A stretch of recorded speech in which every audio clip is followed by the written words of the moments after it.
Welcome, everyone, to the Bridge for Early Career Preachers conversation on preaching and Christian nationalism. We are so glad that you've joined us tonight. This is the first of our web conversations for 2025.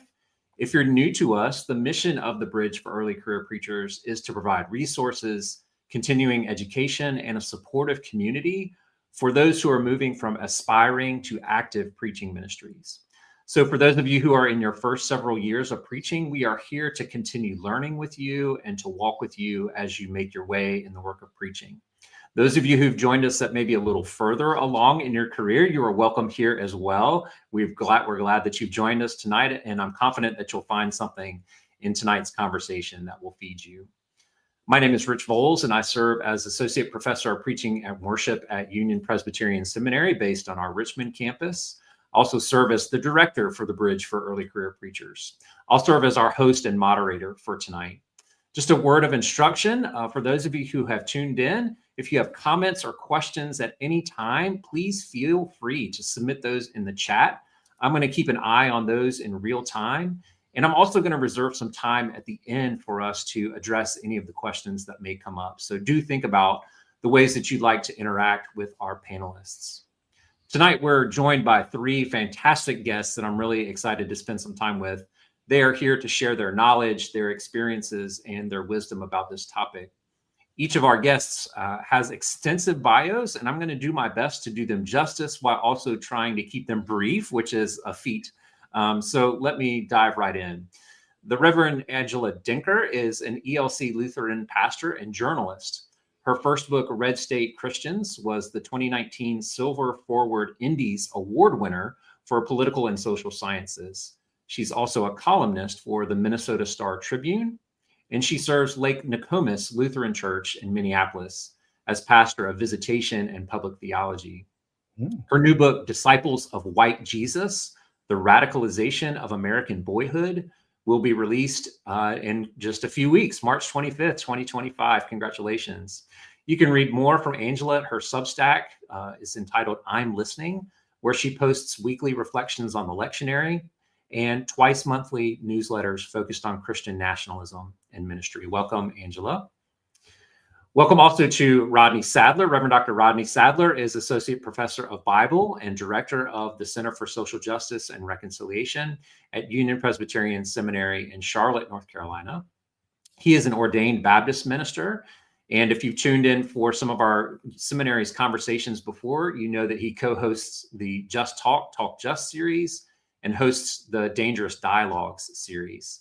He currently serves as the co-chair of the Reimagining America project and as a tri-chair of the North Carolina Poor People's Campaign. He's the author of Can a Cushite Change His Skin? An examination of race, ethnicity, and othering in the Hebrew Bible, and a co-author of The Genesis of Liberation, Biblical Interpretation in the Antebellum Narratives of the Enslaved. Among his research interests are the intersection of race and scripture, the enactment of justice in society based on biblical imperatives, and the intersection of religion and politics. Welcome to you, my colleague, Rodney. Glad you're here. And finally, but certainly not least, the Reverend Beau Underwood, who has served as the senior pastor of Allisonville Christian Church, Disciples of Christ in Indianapolis since January of 2023.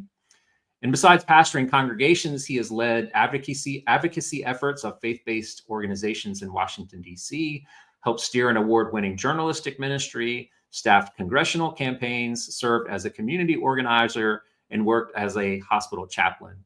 He is also currently a doctoral candidate in the University of Missouri's Truman School of Government and Public Affairs. With Brian Kaler, he's the co-author of Baptizing America, How Mainline Protestants Helped Build Christian America. And his writing has appeared in Sojourners, The Christian Century, Religion and Politics, and the website Word and Way, where he is a contributing editor. Welcome, Beau, and welcome to all three of you. Glad you're here, and thanks for helping us dig into this very important conversation.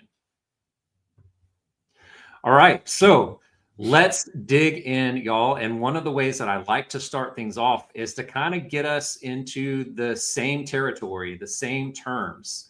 So our first question is this, is that Christian nationalism is a term that's being used more and more. Tell us about how you understand what Christian nationalism is and what it does. Angela, can we start with you?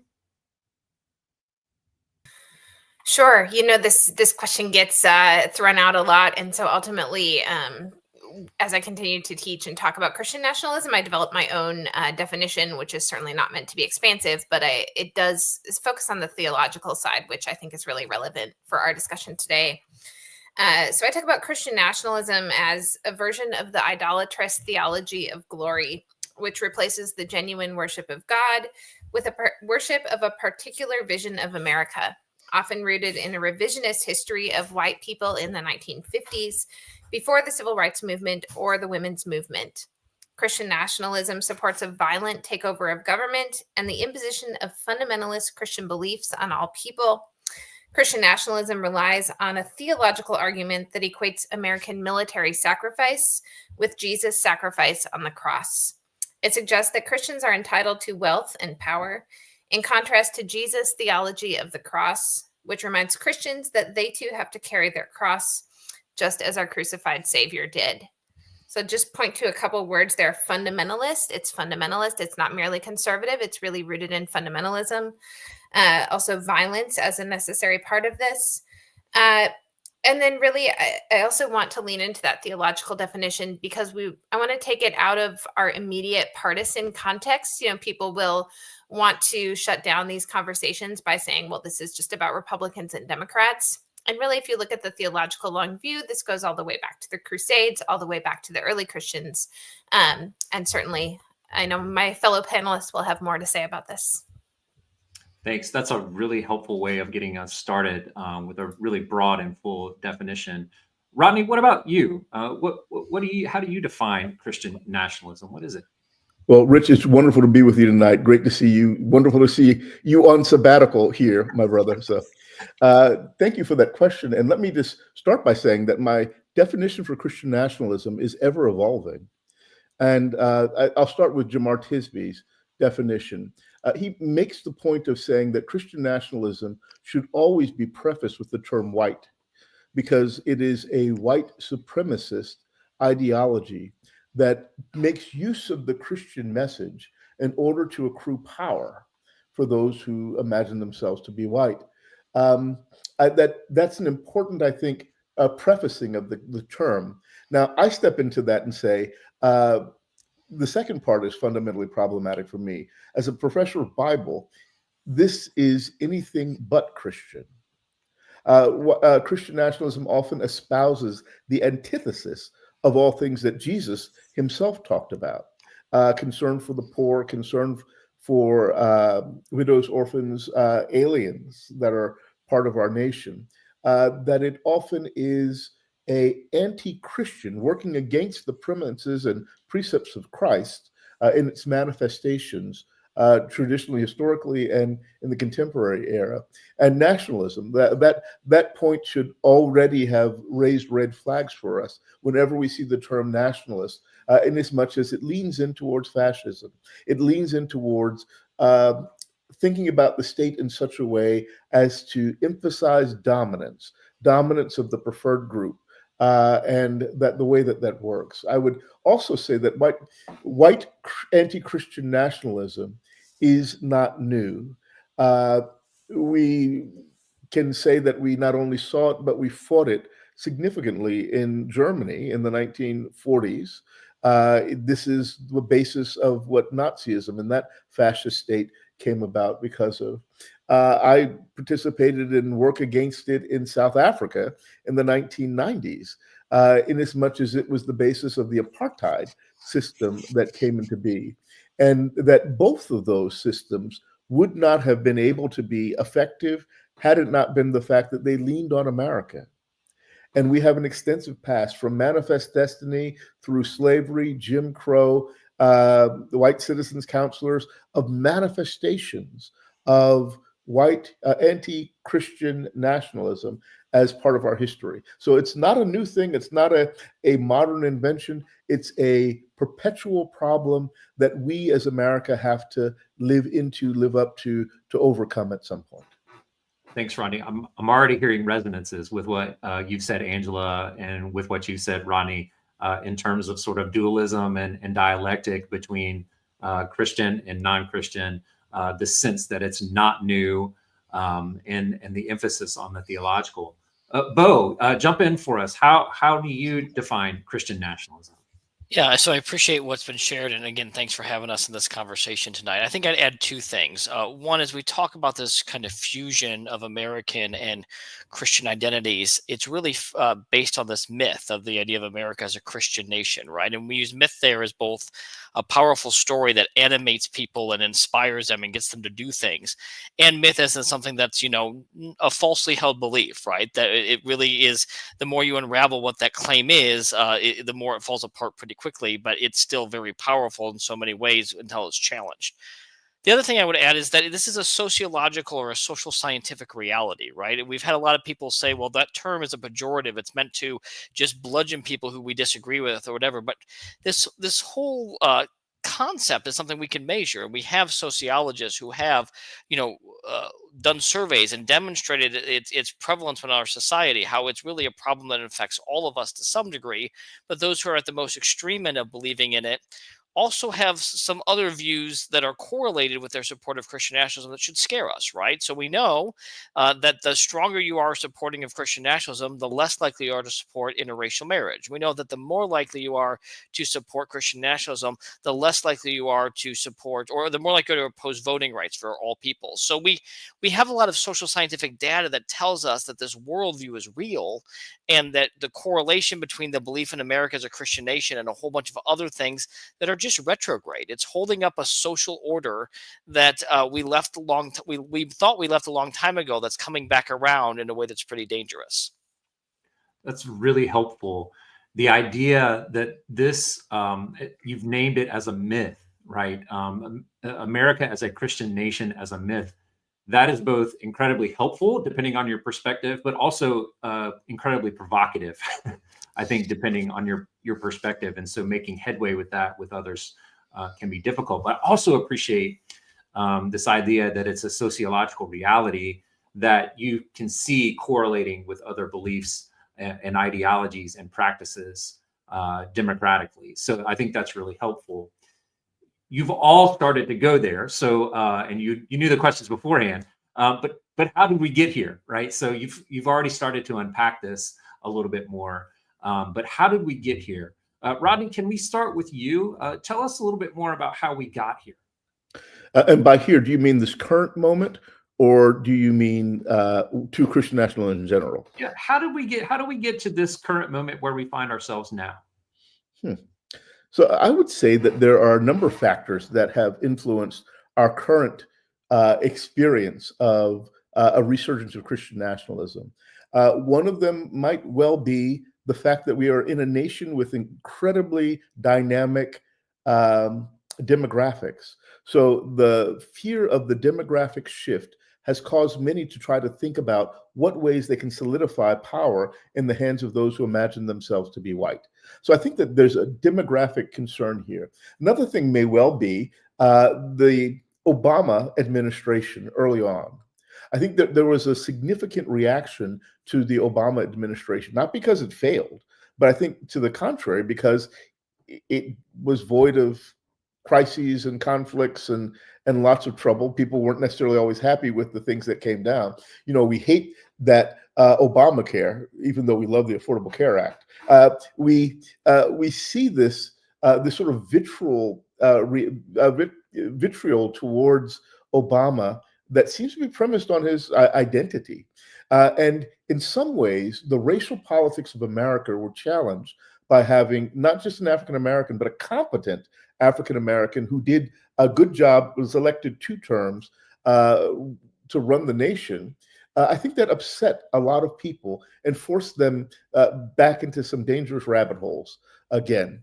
I think that there's also been the fact that we've never fully addressed the raison d'etre for slavery. I could talk about for days how the Bible was used to justify this, how this sort of perversion of the Christian faith has been used to prop up American mythos. I'll use that term, Beau, the American mythos over the years.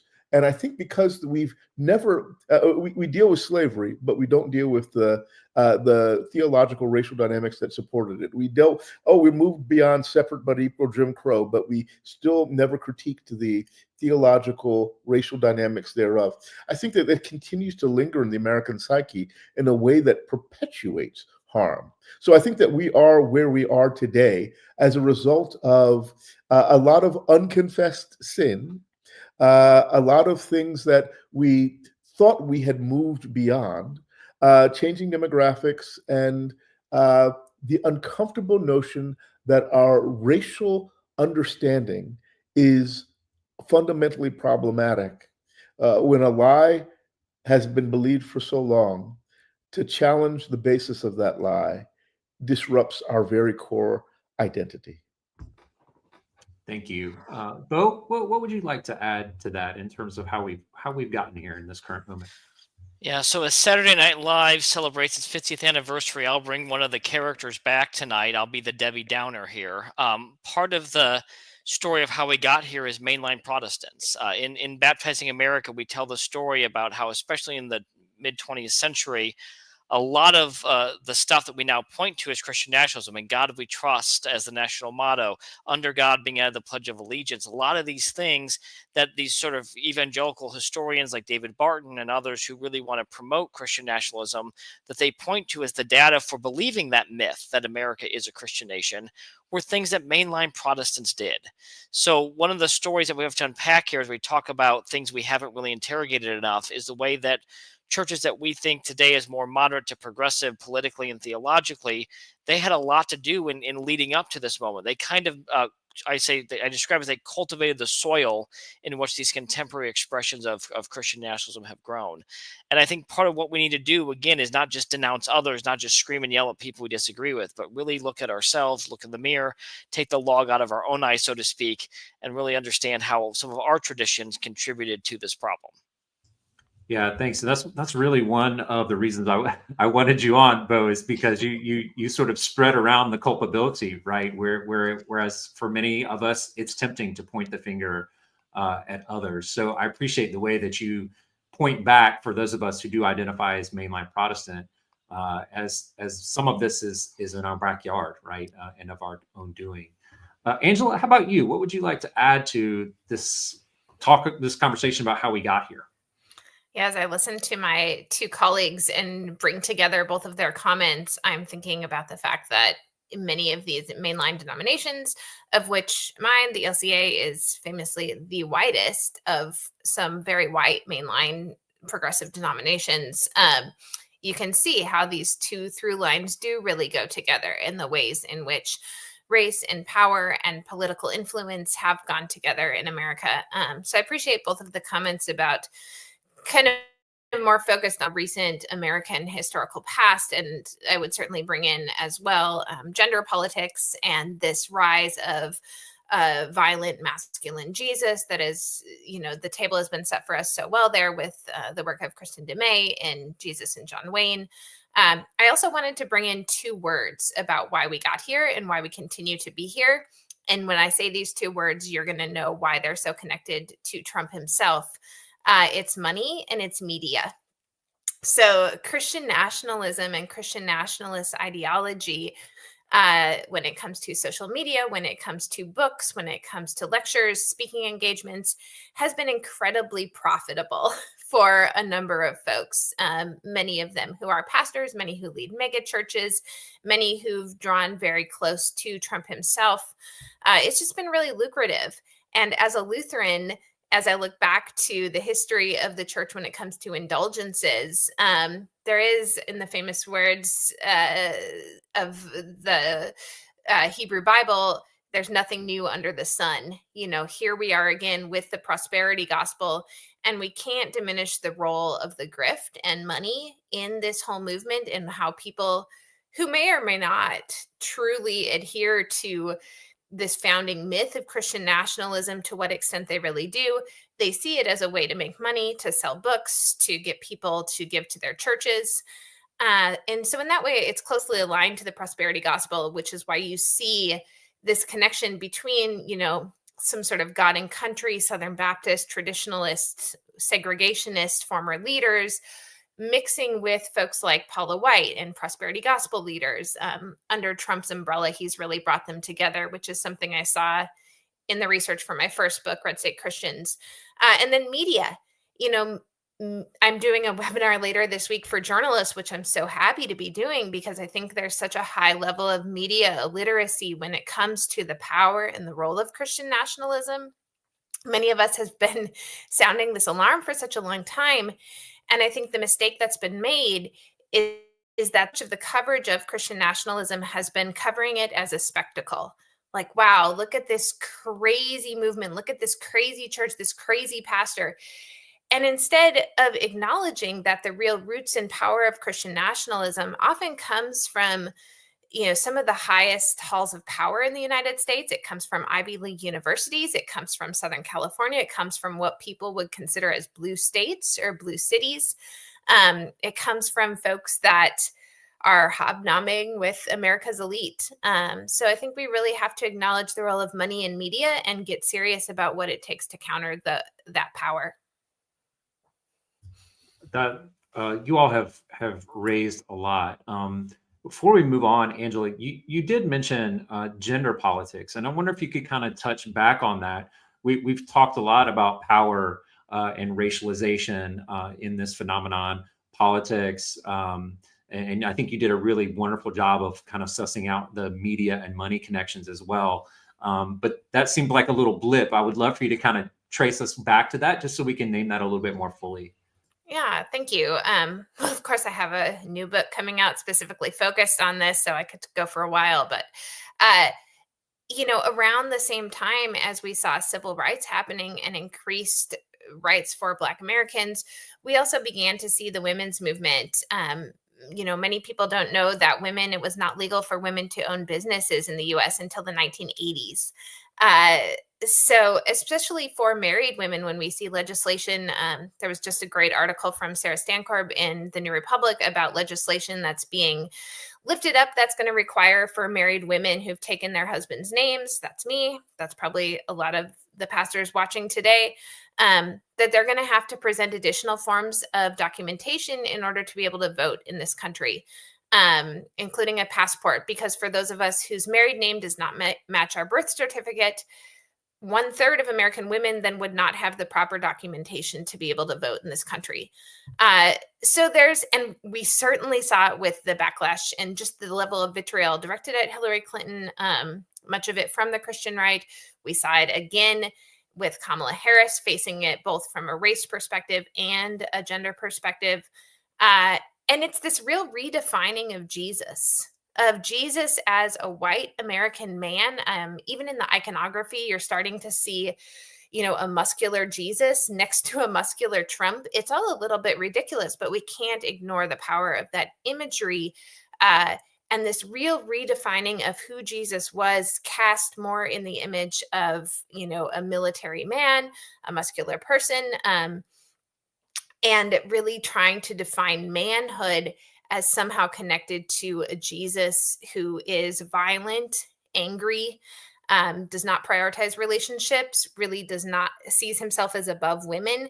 And this hierarchy, of course, we could get into Pauline theology as well, the hierarchy that has been put out by many evangelical churches where men are at the head of the family, and that's being extended to to voting and to American politics as well, with the influx of these Christian nationalists, Christian fundamentalists into positions of power and legislation in this country. When you have a chief executive who is not interested in governing, they're the ones who are doing the governing.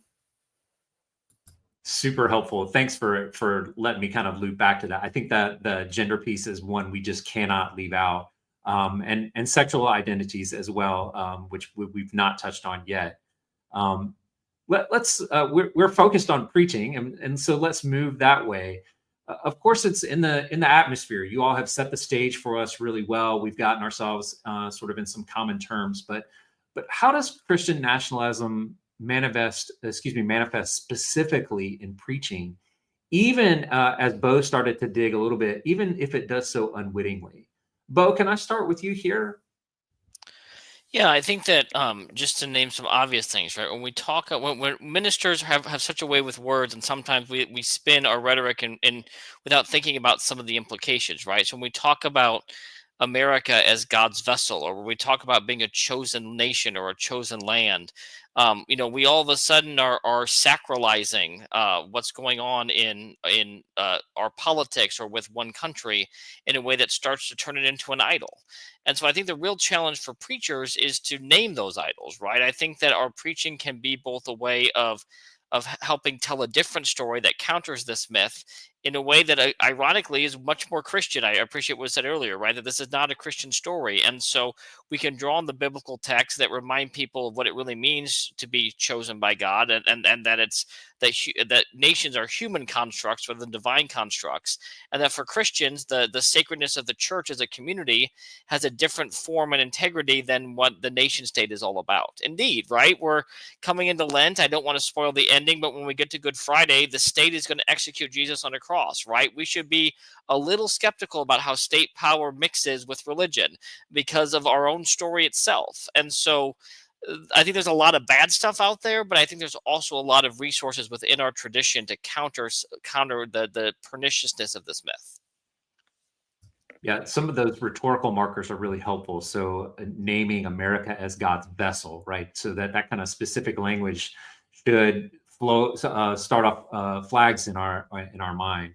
Rodney, how about you? What are the markers? How do we notice? How does it manifest in preaching, especially? I don't know that I can fully just talk about how it comes out in preaching without saying something about the context where preaching often takes place. We have sanctuaries across our country where on one side we find the Christian flag, and on the other side we find the American flag. And this notion is never challenged. And perhaps I'm a purist, but I do believe that there's an exclusive call of the Christian life to have one commitment, and your primary commitment is to be God and to God alone. And this sort of conflation of these ideas is a syncretistic kind of vision, and it perpetuates a sort of ambiguity in the American mind. So the space where preaching takes place is often problematic. In addition to this, I might say that the lack of critique that occurs within the congregation, the preacher that comes out to speak about a notion. One term that's always disturbed me so much is the notion of God bless America. And our leaders' speeches are punctuated with this notion. And we sort of live into it without the critique of it. I think that we as Christian preachers need to say, what does it mean to say God bless America? And not that America be a blessing to anyone else. God bless America, and not God bless nations that are suffering with famine and starvation and civil war and blight. And what if God bless the Gazans? How do we allow certain what I would call Christian missteps go unexamined in the larger public square? So a context that is void of that is problematic too. And let's think about Marvin McMickle's book, Where Have All the Prophets Gone? He emphasizes that increasingly there is a perspective of of patriotism that's coming in, a brand of patriotic preaching that does seem to lift up the America. One of the moments where I've seen the antithesis of this quite clearly was in the midst of 2008. It was the 2008 campaign of Barack Obama. Hillary Clinton raises the point that he's a problematic religious identity because of this famous sermon, which was called the Goddamn America sermon by Jeremiah Wright, in which Jeremiah does a fabulous job of suggesting that our alliance should be primarily to God, not to institutions that fail, he says. But our rejection of that, I mean, and when I say our rejection of that as Christians in general, the Christian church in general, and our failure to recognize that this is a part of the prophetic dimensions of Christian ministry, I think is also a place where the church in its pro-patriotism, has failed to live into what we need to do to critique a to disrupt the context in which Christian nationalism can grow. Thanks, Rodney. You've pointed to two things that I think are really helpful. One is this sense of what we homileticians sometimes call like a visual rhetoric or a visual homiletic. And somebody in our comments has noted the flag as something that preaches, that speaks, right? Or two flags. And I think that's really helpful to note, not just language, but also the visual kinds of rhetoric that support and promote the kinds of things that we might say or the things that we don't say in our sermons. Amen. The second thing is I want to, before I come to you, Angela, I want to ask a question to further what you've said, Rodney. You've made a distinction, or maybe you haven't made a distinction between patriotism and nationalism. Mm-hmm. So I want to ask if there's a difference there for you. I think there is a difference between patriotism and nationalism. I think there is, but I mean, I think it's one of those things that's more like a Venn diagram, where there's great overlap between the two, and it only takes the mildest of pushes for a patriotic view to slip into a nationalist view. Dare I say more, though, that for me, the fundamental concern is the initial attempt to present the nation as an alternative source of allegiance than to God. And inasmuch as we do cause problems in this way, it becomes problematic. I'm thinking of people like Hauerwas right now in their notion of maybe the church needs to remove itself from political discourse. And I won't go that far. I will definitely not go that far. But I will say there's something to be said for making sure that we as Christian church recognize the primacy of our allegiance to God. Yeah. And having that be the center from which we work, and noting the way that we intersect with ideas that are more patriotic, lest we slip into that nationalist realm. Thanks. That's helpful. Thanks for letting me kind of press you a little bit further. Oh, thank you. Angela, what about you? How do you notice or see or hear Christian nationalism manifest in preaching? Yeah, the flag's a big discussion. I mean, I start Red State Christians with the discussion of being at my Las Vegas congregation and seeing, the two lead pastors out of town, myself as the intern pastor and the worship leader. We walk into the church on 4th of July weekend, and it is just festooned in red, white, and blue. And we've got bunting everywhere, and we've got a whole, sound deck of nationalistic songs. And that was this moment where he and I were like, what do we do? How do we confront this? And that was all the way back in ancient history, 2011. So I also do, though, want to caution pastors and preachers not to just get caught up in this debate of where are we going to put the flag. And I think, again, we have to talk about the racial dynamic here, too. I, as part of my reporting for my new book, I went to Mother Emanuel, historically a Black congregation, one of the longest standing, most prominent Black congregations in this country in Charleston, South Carolina, and also the site of a white supremacist mass shooting committed by an ELCA church member. But when I went there, they had an American flag in the sanctuary. And I asked the church elder there, what does this mean for your congregation when you see so many congregations use this flag as sort of a pay-in to Trumpism? And he really said, for us, this flag means something different because this congregation was around before the Civil War. And so this flag means for us freedom in an affront to the presence of a flag of the Confederacy. So we have to acknowledge, in some cases, some context here. We have to acknowledge some different meanings for things. And I think for white mainline Christians in particular, one of the pitfalls I see in preaching in general, especially when it comes to these topics, is this baseline assumption, and Beau literally wrote the book on this, that we're the good guys, that we're the good guys in every scenario. And so every sermon becomes, how do we help others? Because we've got it down. And there really isn't enough of that for me, again, as a Lutheran, that first use of the law, acknowledging our own sin, our own need for repentance. The last thing I want to talk about is, we've really talked about Christian nationalism as making an idol out of America. And I think that's true, but I would be remiss if I didn't say the ways in which I see that shifting here in Trump's second term in office in the presidency. And I started to really see this during the lead up to the election and the campaign, and certainly after the assassination attempts on Trump. What I really started to see in some of the imagery around Christian nationalism and some of the rhetoric coming out of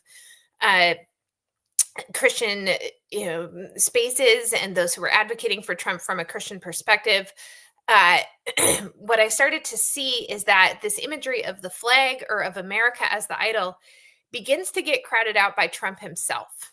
And so you start to see more and more images of Trump's face superimposed onto Jesus with Donald Trump.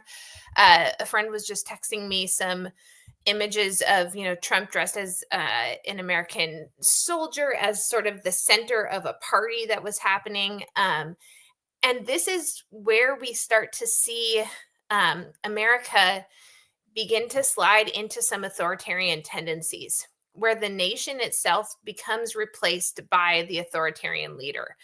We see this in Putin's Russia. We certainly saw it in 1930s Germany.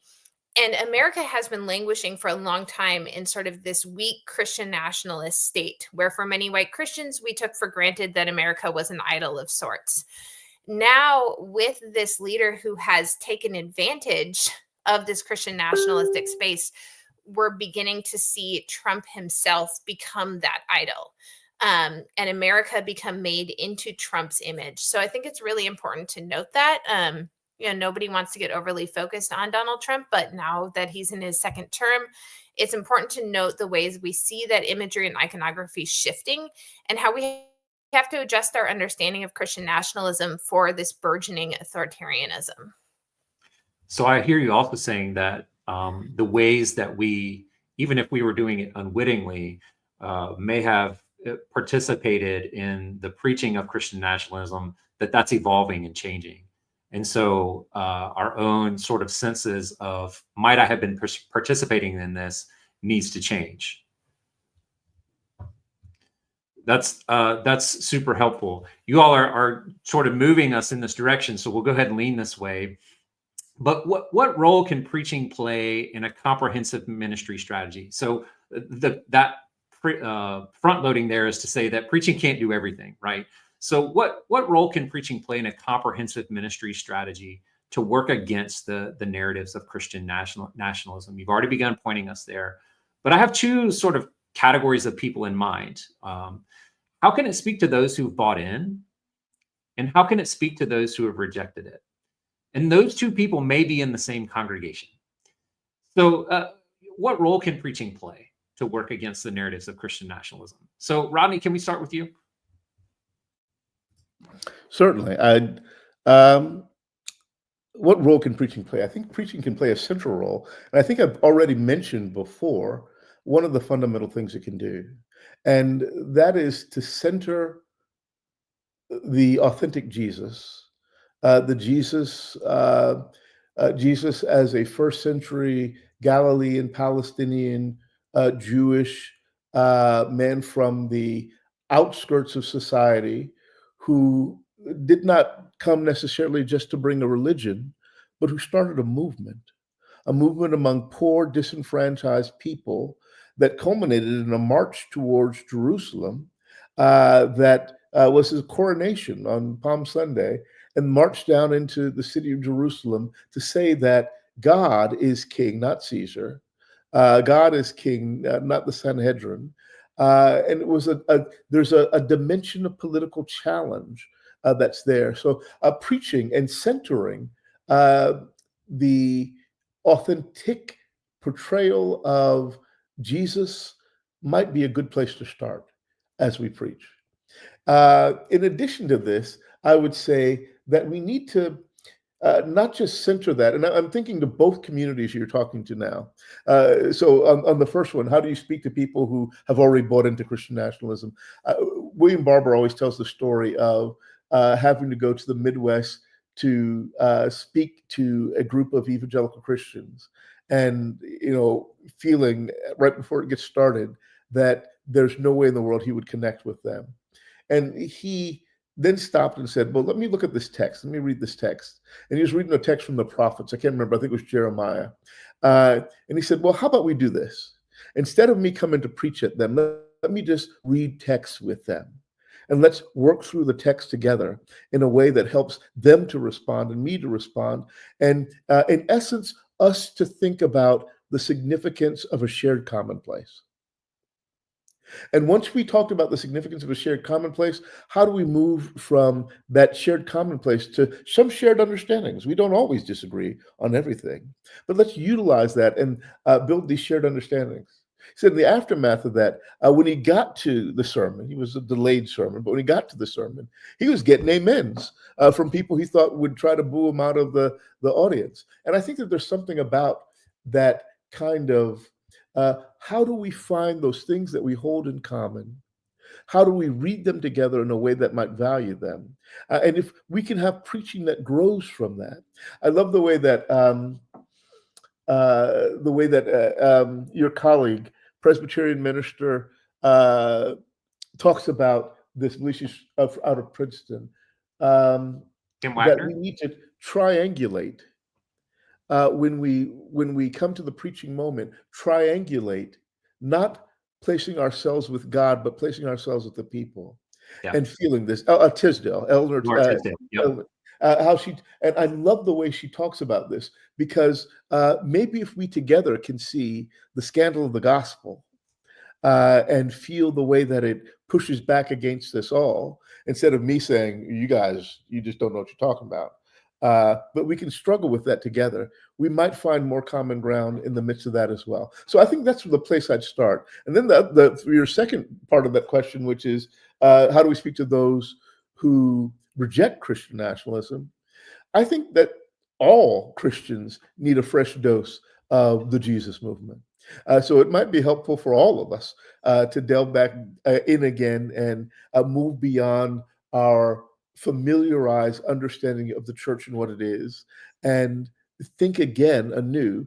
Maybe everybody needs to read a little bit of Aubrey Hendricks, The Politics of Jesus, or Christians Against Christianity, and be re-inspired to reimagine what our faith should be leading us to do at this moment. These are two simple and at the same time complex things that you're prescribing for us in terms of ministry strategies. Back to Jesus, find common ground. And I think those are both very simple and very profound and hard work that we have to do in our congregations. Beau, what about you? Yeah, I'll build off of that. I mean, I do think that despite the season of lament that we're in and all the challenges that Christian nationalism poses, there is an opportunity here, right? The opportunity is for the church to be the church. We've talked about the flag of the sanctuary, right? There's this bigger question there of what are we doing when we gather in the sanctuary, right? If we are worshiping the God who is the Lord of all the nations, then it doesn't make sense for a nationalistic symbol of any country, the United States, Brazil, Canada, whatever, to be in our sanctuaries, because what we're doing there, that doesn't fit well with our theology of worship contradicts what those symbols represent. So I think if we can continue to interrogate and in this season where everything is so simplified and so partisan and so rancorous, if we can introduce some nuance and some conversation about what this community is about, what our worship's about, what's happening in this sanctuary, we can really challenge our communities through preaching and through other acts of congregational leadership to remove some of the Christian nationalism, not because we're against America, not because we're pro this president or this whatever, but because what we're trying to be is a Christian community. So if we can really just root ourselves there, and even back to the myth of the idea of America as a Christian nation, right? Unpacking that in a sermon, right? So if we were founded as a Christian nation, well, what does that say about God's attitudes towards indigenous people? What does that say about God's attitude towards the enslaved? If we were founded as a Christian nation, again, back to the idea of a white Christian nation, it really is quite an indictment on what we think about God. And so if we want to buy into this idea of Christian nationalism, we're buying into a lot of bad theology about God that can be unpacked. And I think once people can be kind of reason to it. Not that logic is everything, but if once you can tell a better story than the story Christian nationalism tells about what it means to follow Jesus and to be a faithful Christian and a good citizen, those things aren't always in conflict by any sense of the imagination. Once we can tell that better story, we're going to get better Christians. I love what you all are building for us, this sense of just kind of back to basics, right? So the questions that you posed for us, Beau, are what's worship and what's it for? Who is the church and what is its mission? And who is God? I mean, these are three fundamental questions that are on our playing field, right? I'm even thinking now of just like a sermon series. You all have established for us now maybe like a 6-week sermon series that maybe, Angela, you'll build on. So what might you add to this conversation? Yeah, I love that Beau brought in those darn nationalist Canadians. They're just the worst. Such a problem up here in Minnesota. I want to address, and I love that, Dr. Sadler, that you mentioned Reverend Barber, although I shake in my boots of thinking of the idea of emulating his preaching and getting the same results he's able to. He's quite an incredible American prophet, but certainly an inspiration in preaching that gospel of the poor and really rooted in the movement of poor people. So what I wanted to bring into the conversation is kind of my own experiences from 2019 through 2022. I was living here in the city of Minneapolis, but pastoring a rural congregation in rural Minnesota, about an hour west of my home in McLeod County, where more than 2/3 of the county voted for Trump in both elections. And sometimes people, even as recently as this last weekend, I was speaking at a church and they knew I had been a pastor in rural Minnesota, and they said, "Oh, well, how did those people receive you?" And I'm always a little bit taken aback by the question. I mean, first of all, I am a white, blonde Minnesotan of Scandinavian and German heritage, so certainly that affects how I was received in rural Minnesota. I acknowledge that. And also at the same time, I want to give, this feedback to all the parish small church pastors who are watching here, that when we step into the pulpit, we bring our pastoral care with us.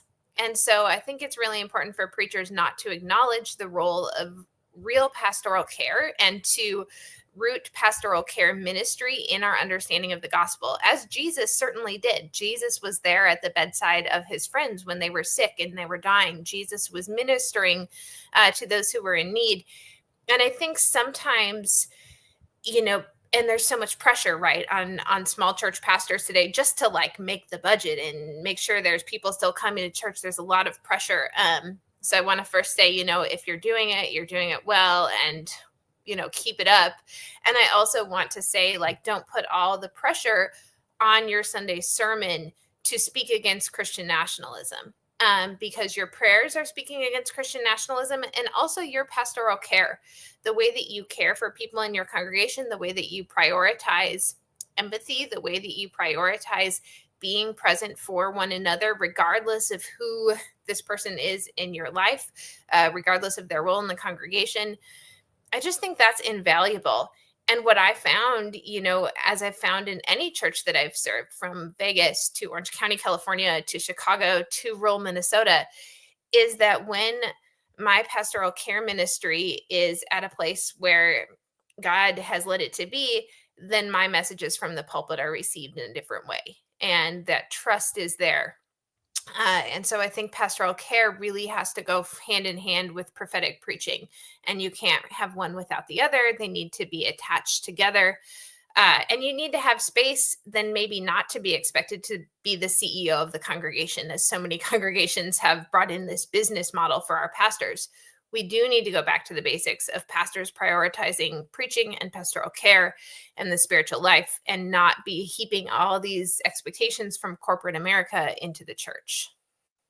The emphasis on relational work and trust building is kind of the quiet story that we don't tell a lot about, particularly in our work with early career preachers. That's something I want us to emphasize, that relational work, that trust building work, the pastoral care work, is the stuff that lends credibility to the messages that can be hard to hear and hard to speak.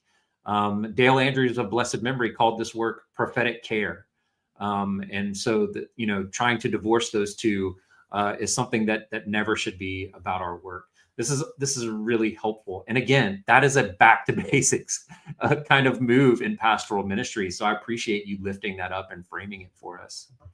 Angela, I wonder if you might kind of continue for us. Our next question sort of continues down this road.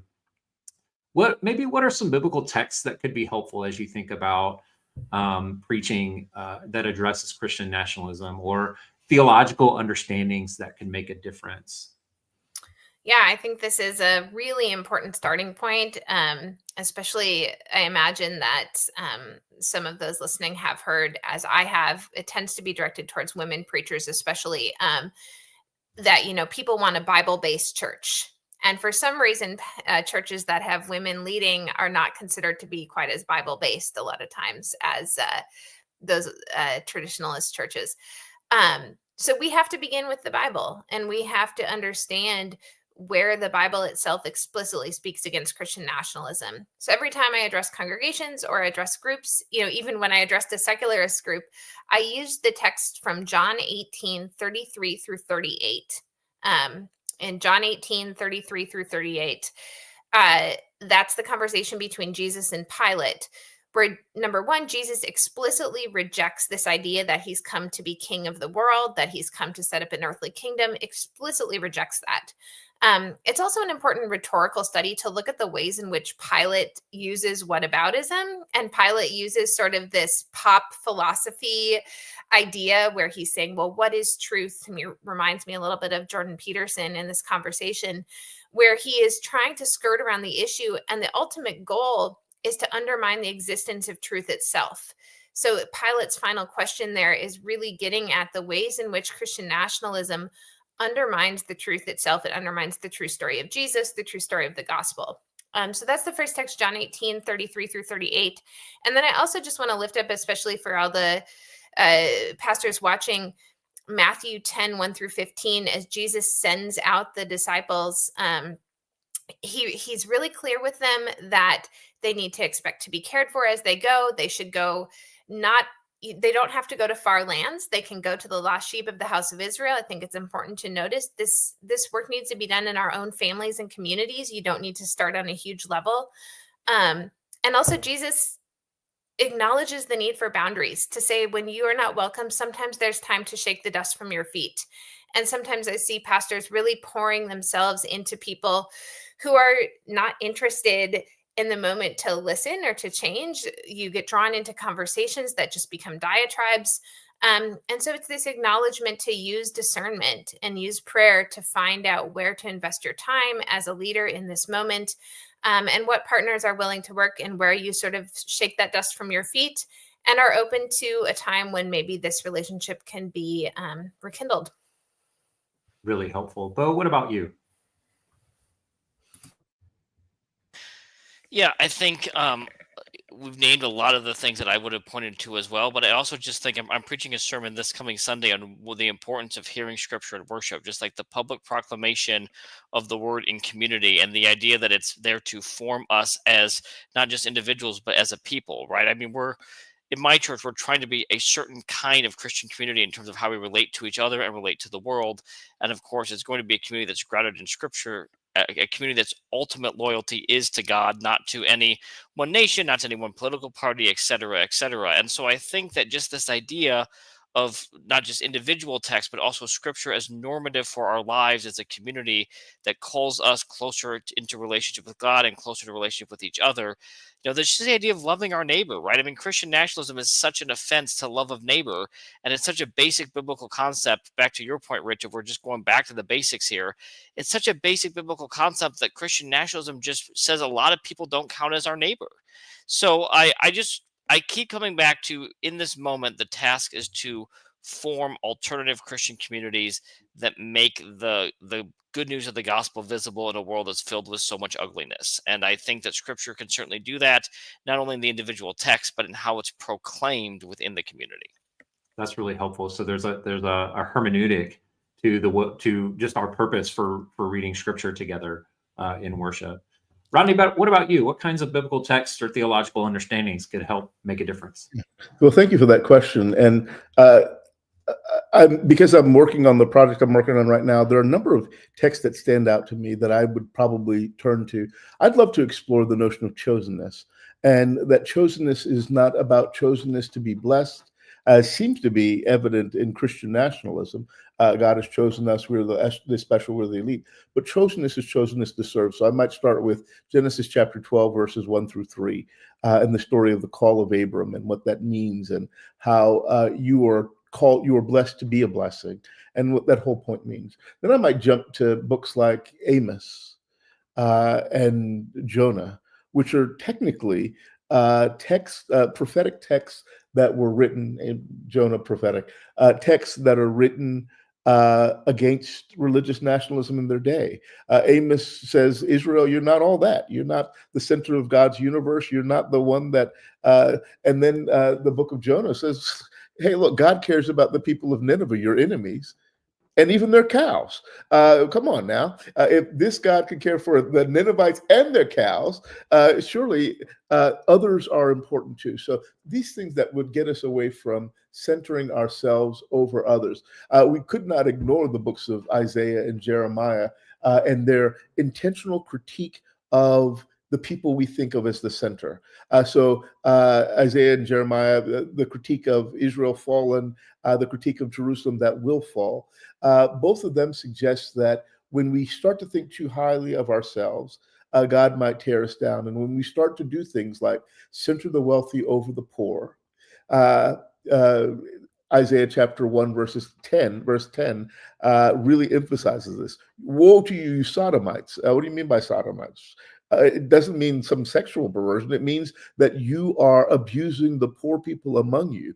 And we start to see that. Is that not what we're manifesting in our society with the Christian nationalism that lifts up a mega billionaire and says that this is the representative of God? We've done something that is disoriented us from God. Then I'd go to the Gospels. I'd certainly focus on re-centering the Gospels and the gospel message, just because I think that that's necessary. And I might emphasize some of the texts that we've talked about before, some that emphasize the notion of love. What does it look like to love? Love your neighbor, love your God with all your heart, soul, mind, and strength. Love your neighbor as yourself. Jesus says these are the two commandments that are important. You do these, you do the whole thing. How does a Christian nationalist, a white anti-Christian nationalist image hold up to that? It doesn't sustain itself well against that. So I begin to bring some of these things to the forefront. And then I probably end in 1 John chapter 4, verses 20 and 21. How can you say that you love the unseen God if you can't love your sister and brothers you've seen? If there's a form of Christianity that alienates itself from those who are around you, particularly those who are, I'm quoting the liberation theologians now, the preferential option for the poor. If it denies the preferential option for the poor, maybe there's something wrong with your Christianity. So I'll leave it there. If our viewers were paying attention and they're wondering what they're going to preach this summer, they now have a 1, 2, 3, 4, 5, 6, 7, 8, 9, at least 9-week series ready to go if you want to jump off any of the lectionaries that you might be on. So you've got waters that you can wade on into. We have just a couple minutes left. This has been a really helpful conversation. Is there anything that we've missed that you want to make sure that we don't leave out? Beau, can we start with you? Yeah, I think that Christian nationalism can feel like such a big problem that it's hard to know where to even start, or how can we have how can we make any kind of a difference? How can we put a dent in this? And it is big. It's overwhelming at times, but I would just again encourage people to think about, where do you have influence? Is it your congregation? Is it your family? Is it your circle of friends? Is it your, what is your context where you can have a conversation, you can deliver a sermon, you can influence how certain people think and the stories that they're telling, and see those ripple effects go out. We don't have to individually each solve the whole problem, but if we can do this work together, if we all can have an impact, if we can have events like this and other conversations in those places where people will hear what we have to say, we can make a difference. So I think there's a hopelessness that can set in, especially right now when it seems to be getting worse and not better. but I don't think we should give up. I don't think we should resign ourselves that this is going to take the day. I think we need to contend for the gospel here. Thanks. Yeah. Angela, how about you? There's been some great ground covered here. So the only thing I'll add is just I often encourage folks not to think about Christian nationalism as a rational argument to be won, but rather to think about it in terms of some of the wisdom we get from the 12-step recovery movement, which is when you're working with folks who are experiencing addiction, that it's not about convincing someone about rationally why they should change their behavior. You're not going to really necessarily argue anyone out of Christian nationalism. Instead, it's about, for folks who are really in that committed space of Christian nationalism right now, in 2025, we've had a lot of years of education and we've had a lot of things happen January that could have turned them away. And so this wisdom of the 12-step recovery movement, which is to love with boundaries, and to find ways, if you're going into a difficult conversation about Christian nationalism, to have in your mind when you're going to say this conversation is over. For me, that tends to be a lot of comments that can be made about race, certainly about gender, about LGBTQ people, and finding ways to just maintain your own sense of these are the lines that I'm not going to have crossed in my presence. Because I think for those of us who tend to be, pastors and empaths, sometimes you find yourself in this conversation and then you don't speak up when you wish you would have. And so if you have those prepackaged places where I'm going to end this conversation here, setting those boundaries with people is often more effective than anything else you could have said. Yeah, thank you. That's really helpful.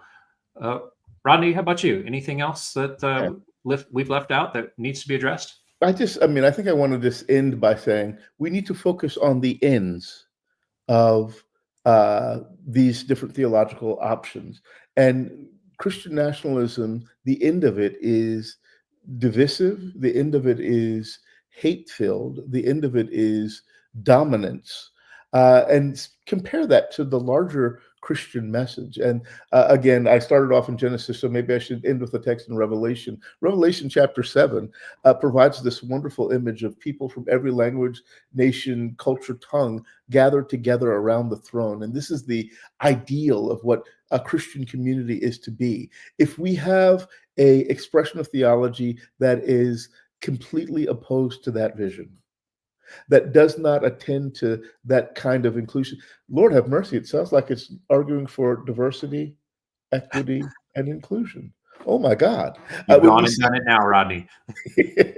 when we see an expression of the faith that argues against diversity, people from every language, nation, tongue, equity, everybody equal before God, out of sync with the fact that we're all made B'Tselem Elohim in the image of God, inclusion, that some of everyone will be there, then we know that there's something wrong with the faith. And dare I say one other thing, I just want to end by saying, I think we should not approach our Christian nationalist sisters and brothers as the enemy. They are our siblings. There are siblings whom we might feel to be misguided. How do we approach them in love? How do we open up a different understanding by moving with Christ's love towards them in a significant way? And not a easy love, because love is never easy. But with the hard love, perhaps, just Angela, you talked about 12 steps, tough love of what it is that the gospel talks about. And again, get back to the thing I started with, the end. What would the ends of this vision be? And isn't this something that we'd all like to live in?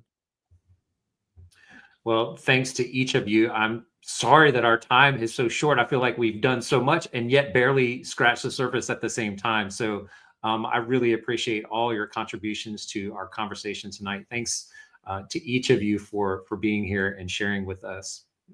Really, really wonderful. Friends, I thank you for you who are watching in and tuning in. Thanks for showing up. Thanks for attending to this conversation. I want to tell you that our next web conversation will be on April the 8th, and we've got a great lineup scheduled for that as well. The topic will be preaching and spirituality. I would refer you to our webpage, www.upsim.edu/bridge. There you can learn more about our cohort program. You can sign up for our email list, or you can make a donation to further our work. You can also find us on Instagram and Facebook. Just search for the Bridge for Early Career Preachers.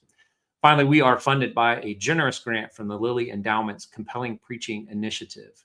You can find out more about the initiative and other grant programs like ours at compellingpreaching.org. Again, colleagues, thank you so much for your time, your wisdom, and your expertise, and the generous hearts with which you've shown up tonight. I really appreciate your time. Take care, everybody. Thank you.